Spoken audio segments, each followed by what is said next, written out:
আসসালামু আলাইকুম, সবাই কেমন আছেন? আশা রাখছি আল্লাহর রহমতে সকলেই অনেক বেশি ভালো আছেন। বরাবরের মতো আবারও নতুন একটা রেসিপি নিয়ে আপনাদের সামনে আমি হাজির হয়েছি। আজকে আপনাদের সাথে শেয়ার করব মাছের ঝুড়ো ভাজা। একই রকমভাবে মাছ ভাজা খেতে কিন্তু সবসময় ভালো লাগে না। যদি একটু ঘুরিয়ে ফিরিয়ে ভিন্নভাবে খাওয়া যায় তাহলে কিন্তু অনেকটা ভাত তৃপ্তি সহকারে ভাজা দিয়ে খাওয়া যায়। তাহলে চলুন আজকে আপনাদের সাথে নতুন একটা মাছের ভাজা রেসিপি শেয়ার করি। মাছের এই ঝুড়ো ভাজাটা আশা করি আপনাদের সকলের কাছে অনেক বেশি ভালো লাগবে। তাহলে কথা না বাড়িয়ে চলুন আজকের রেসিপিটা দেখে নেওয়া যাক। ঝুড়ো ভাজা করার জন্য এখানে আমি কয়েক পিস মাছ নিয়েছি। এখানে আমি সামুদ্রিক মধুভোলা মাছ নিয়েছি, আপনার যে কোনো মাছই নিতে পারেন।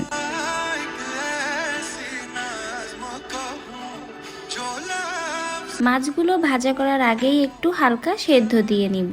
এজন্য আমি একটা প্যান বসিয়ে দিয়েছি এবং একে একে মাছের পিসগুলো দিয়ে দিব।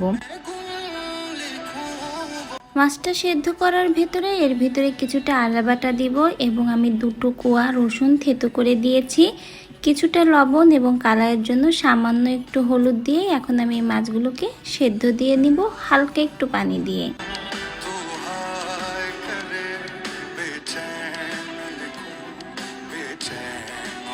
সেদ্ধ করার সময় তেল দেওয়ার কোনো প্রয়োজন নেই। ঢাকনা দিয়ে এখন আমি মাছটা সেদ্ধ করে নিব।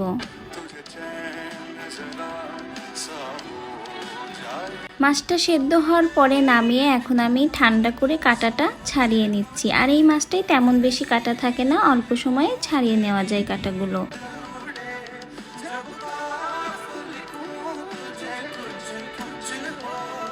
আজকের রেসিপিটা দেখতে দেখতে ভালো লাগলে অবশ্যই একটা লাইক করে দিবেন। আর মাছের কাঁটাগুলো দেখতেই পাচ্ছেন আমি সুন্দর করে ছাড়িয়ে নিয়েছি। রান্নার জন্য এখানে আমি রেগুলার খাবার তেলটা দিয়ে ভালো করে গরম করে নিব। আর গরম তেলের ভিতরে পেঁয়াজ রসুন কুচি একসাথে দিয়েছি, স্বাদ মতো লবণ, হলুদ গুঁড়া এবং শুকনো ঝালের লাল গুঁড়াটা দিয়েছি। চাইলে আপনারা এখানে কাঁচা ঝালও দিতে পারেন। সব কিছু এখন ভালো করে তেলের সাথে কিছুটা সময় ভেজে নিব।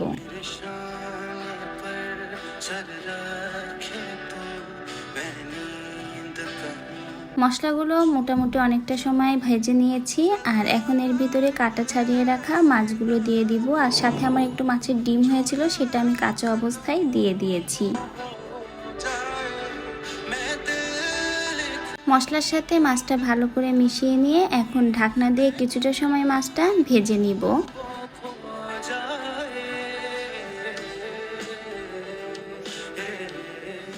মাছটা ভাজার ভিতরে বলে রাখি, চ্যানেলে আপনি নতুন হলে আর সাবস্ক্রাইব না করা থাকলে অবশ্যই সাবস্ক্রাইব করে দিবেন। তো মাছটা কিন্তু বারবার নাড়িয়ে চাড়িয়ে এখন ভেজে নিব আর ঢাকনা দিব না। এখানে আমি একটু জিরা ভাজা উপর থেকে দিয়ে দিয়েছি সুন্দর একটা ফ্লেভারের জন্য।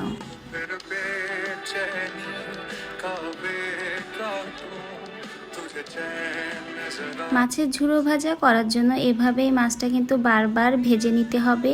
আর মাছটা যতটা সময় পর্যন্ত ঝুড়ো ঝুড়ো না হয়, একটার সাথে আরেকটা লেগে না থাকে, ততটা সময় পর্যন্ত ভেজে নিতে হবে। মাছের এই ঝুড়ো ভাজা কিন্তু খেতে খুবই মজার হয়। তো আশা করি যদি আপনাদের কাছে আমার আজকের রেসিপিটা ভালো লেগে থাকে তাহলে এভাবে একদিন এই মাছের নতুন রকমের ঝুড়ো ভাজা করতে পারেন, যারা এখন এইভাবে ঝুড়ো ভাজা করে খাননি। এটা আপনারা রুটি পরোটা গরম গরম ভাতের সাথে খেতে পারবেন, খেতেও কিন্তু খুব বেশি ভালো লাগে।